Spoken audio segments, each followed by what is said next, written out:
Yeah, I think we got stage quorum, so a little light crowd, but maybe that's okay. So welcome everybody. Very exciting next few days here. Well, next week, I guess. Got accTOKE launch tomorrow, pending one final test that we have later today. We have a big accTOKE article that's basically ready to go. We're just tweaking some last language, so by the end of today.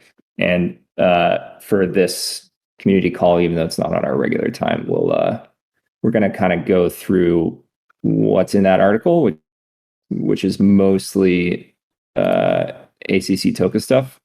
Yeah, thanks, Dan. If you guys have questions in the State of the Reactor chat, use that chat for the call, and we'll try to get to questions after we go through some stuff. So the first thing we want to go through before we get to accTOKE is that in addition to accTOKE, there's going to be some rather significant, important reward logic changes, which will play into the system and make Tokemak as a whole more efficient. And a lot of this is covered in the article, and we have docs that were in the Git book that we're ready to update and push live too.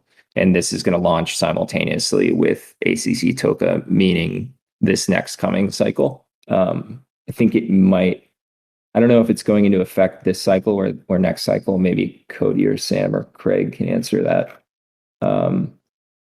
But we'll let Bruno take the lead on walking you guys through how that reward logic is changing. So Bruno, take it away. Yeah, hi.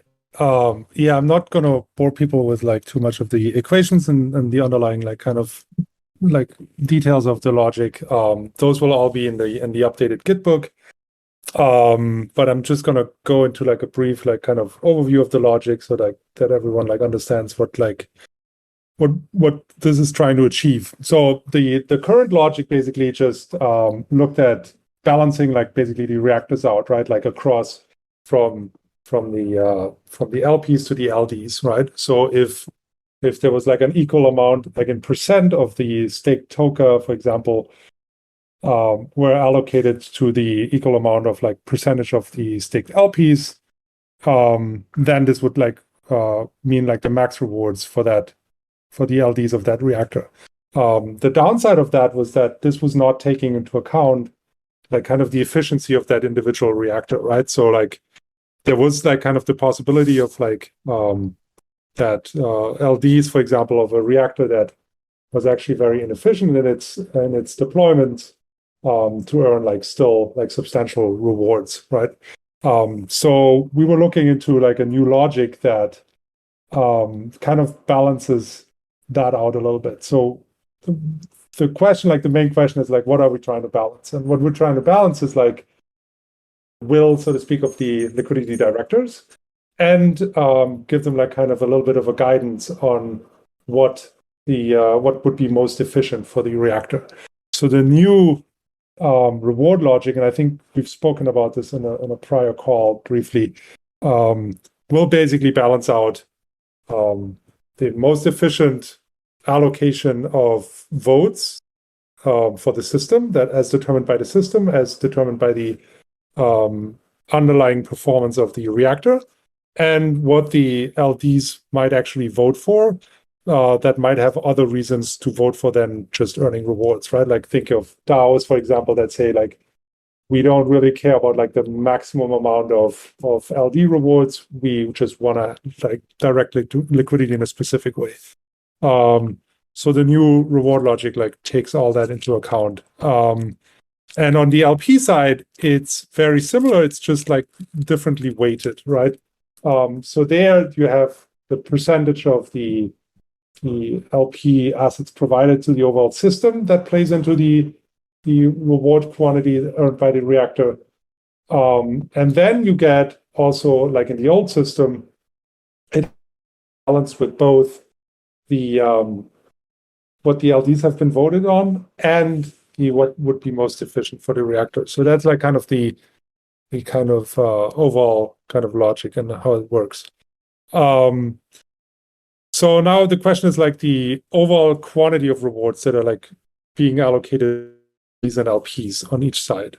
And this is determined and using like previous Tokemak deployments of the LP tokens from a token reactor. We're using a 4-week rolling average.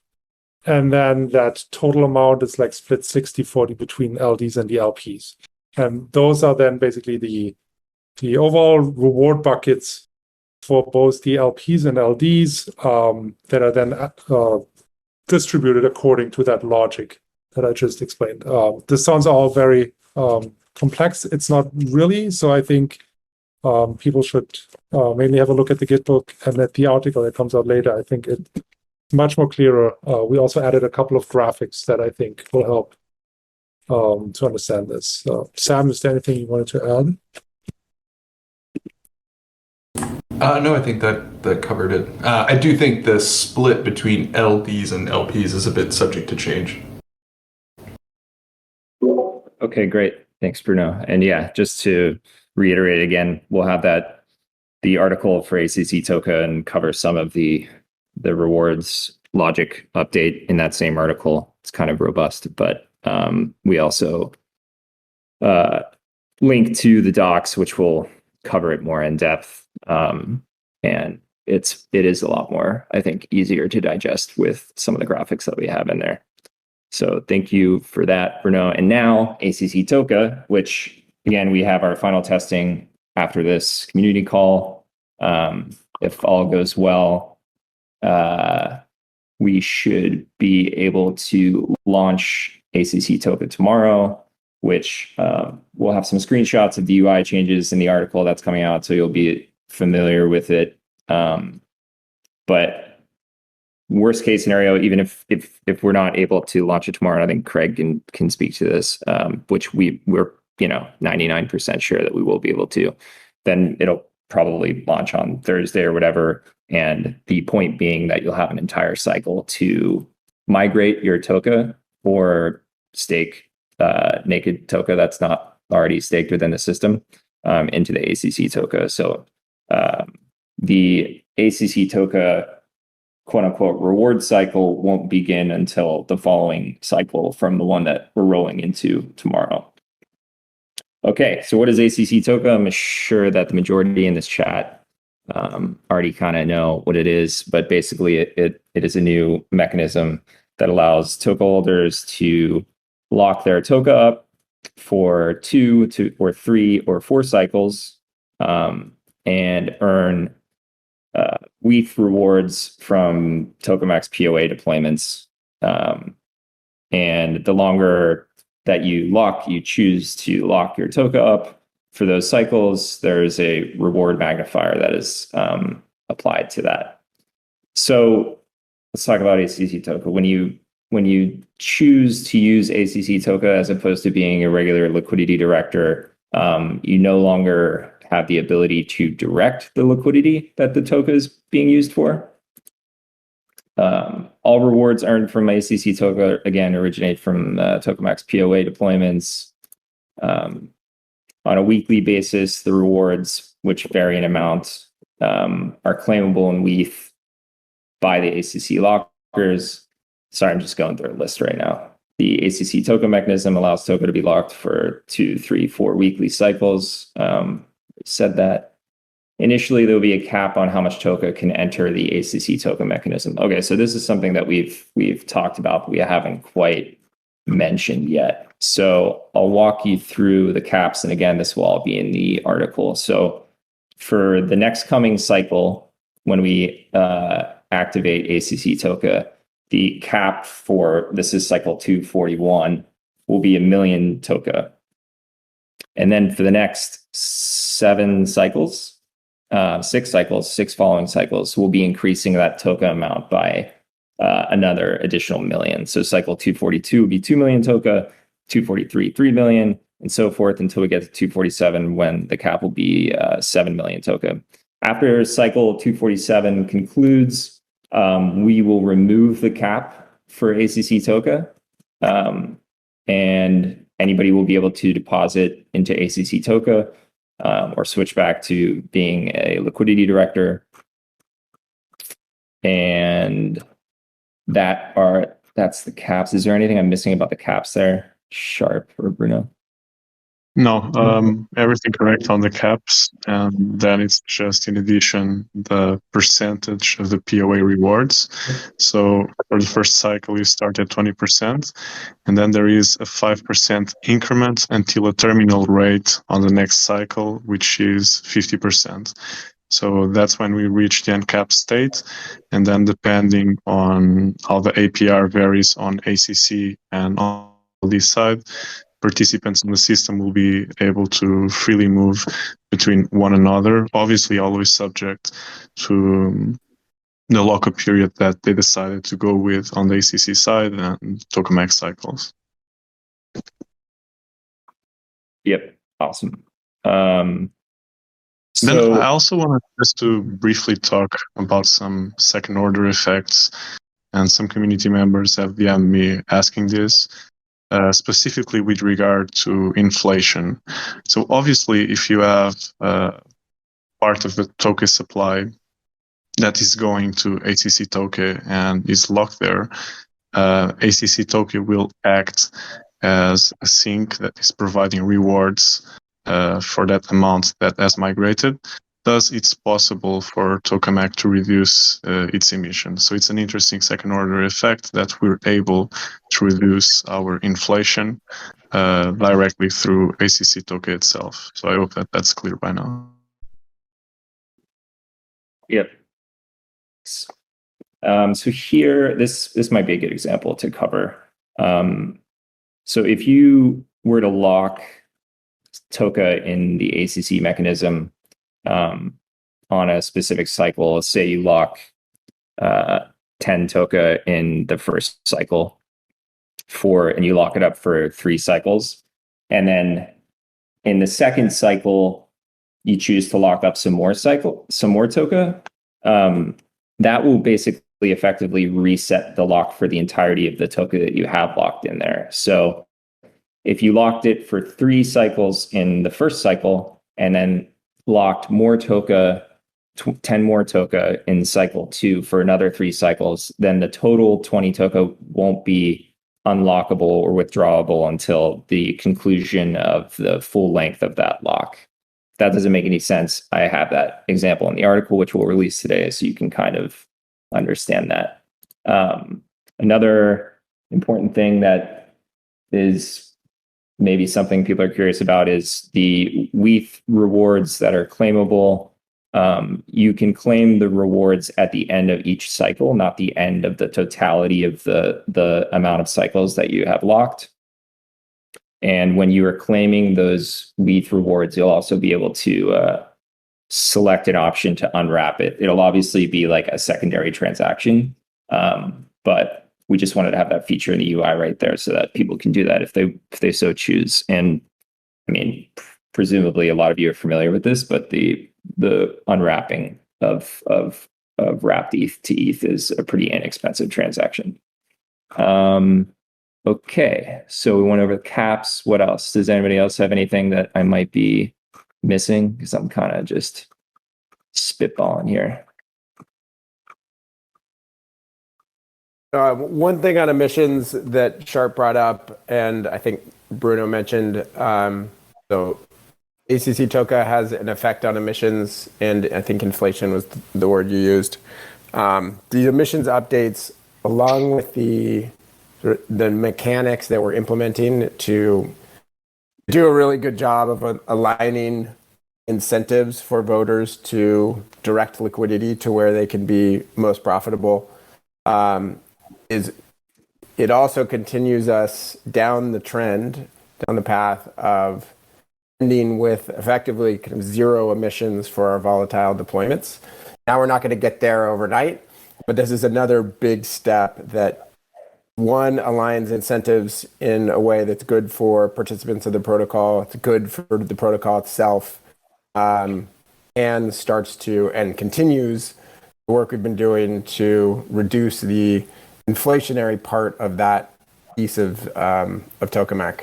I think it's a pretty exciting step here, and both of these two things combined are together one big step towards getting us to kind of a zero emission state in the future.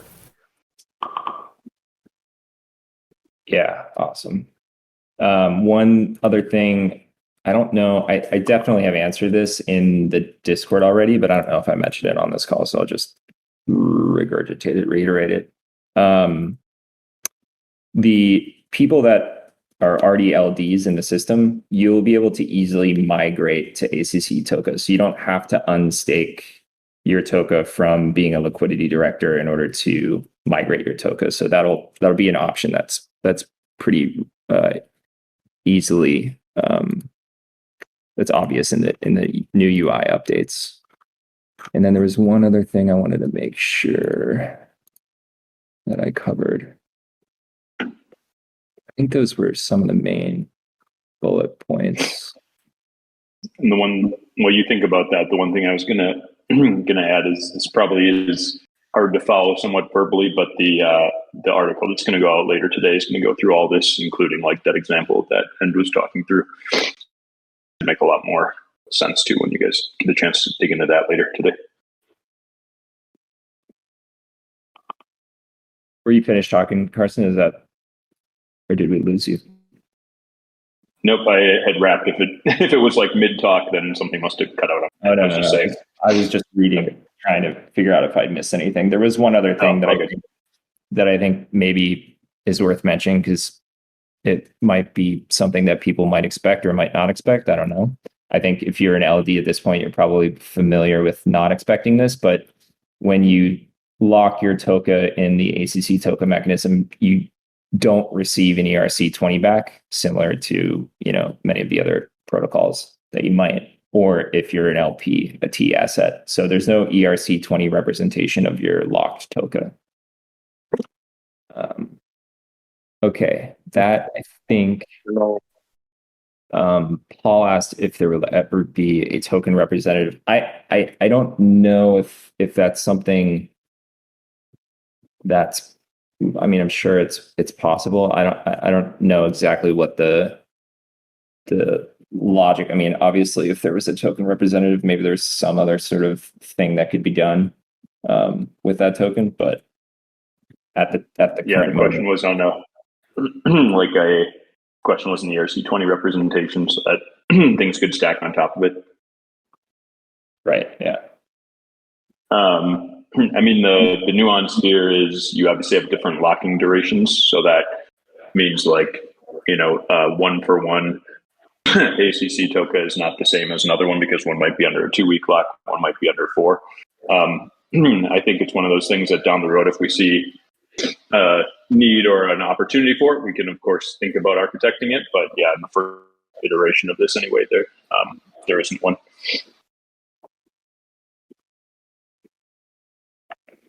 And that Ghost said, will locked time impact voting or governance power? I think maybe. Would this be for votes for? Yeah, I mean, for things like in Snapchat. Yeah, potentially. I don't think we have a refined strategy for that, but obviously that if you're referring to LD voting, oh yeah, that's something I think maybe we can conclude at a later date. We don't have a plan for that yet. He's meaning specifically, I don't know if you're reading, but he's referring to like, does time, the length of time locked impact increase, potential voting power for governance decisions, et cetera. Got it. Yeah, we can come back with like a final statement on that. Because I was going to say on the LDing side, of course, you're choosing between ACC or LDing. On the snapshot power, and I'm speaking for myself probably more than all of Tokemak. I was not necessarily envisioning it, but we'll circle back as a team and come back with sort of what the approach is there. Cool. The last thing I think to say is that the audit from Halborn is going to be linked in this article too. I think I actually already pushed it live in the Git book. So if you head over there now, you can already take a look at the audit. But the audit came back really well. I think it's safe to say, and I think that there's no real security concerns here, obviously, outside of claiming that everything is bulletproof. But yeah, so that's it. I think that's all I want to say, unless anybody has anything else to add about this. We're pretty pumped on this addition to Tokemak. I think it's going to be a really good additional thing for token holders, and I think it's ultimately a big step towards continued growth and what we have planned for the future. Yeah, this is a big next step. It's going to be fun to watch it deployed and people interacting with it. I think maybe as a last step, I think we hit most of the stuff on timing, but should we throw it over to Craig just to talk through kind of final steps to launch and what to expect both on kind of article, which will be, I think, later today, but article as well as when you could start interacting with accTOKE and when the rollovers happen. Yeah, this is exciting. To reiterate what Carson had and had mentioned at the beginning of this call, we feel good about where we are at this moment based on what we've seen. We've passed a lot of testing, some relatively rigorous regression tests amongst the team here. We will do a final set of testing this afternoon. And if all of that goes well, or pending the results of that testing, we feel pretty good about pushing this out tomorrow after rollover. We'll keep you all posted on that. When this goes live, what you'll see is a new accTOKE sort of box next to your voting power on the screen, and an option if you have staked token in the system today to migrate to accTOKE. And hopefully the user experience of going through that migration will be relatively self-explanatory. We're here, ping us if you have any questions or if there are parts that you feel like could be more clear. All that feedback is useful for us as we continue to evolve the product over time, and we want to make sure that you understand the steps in this process as well. So stay tuned, and we'll keep you posted on when this is going to go out. Awesome. And yeah, I think the last thing to say, this was a very kind of functional call where we were just talking you through the actual pieces, but accTOKE just kind of pulling back is a critical next step as we work towards the full 2.0 version of Tokemak. We're super excited to get this out there, get everyone interacting with us with it, and please reach out in Discord with questions as you guys digest the articles and the functions that are going to be functionality that'll be pushed out to you guys today in advance of the launch, which we're hoping for tomorrow. And yeah, we're excited to take this next step.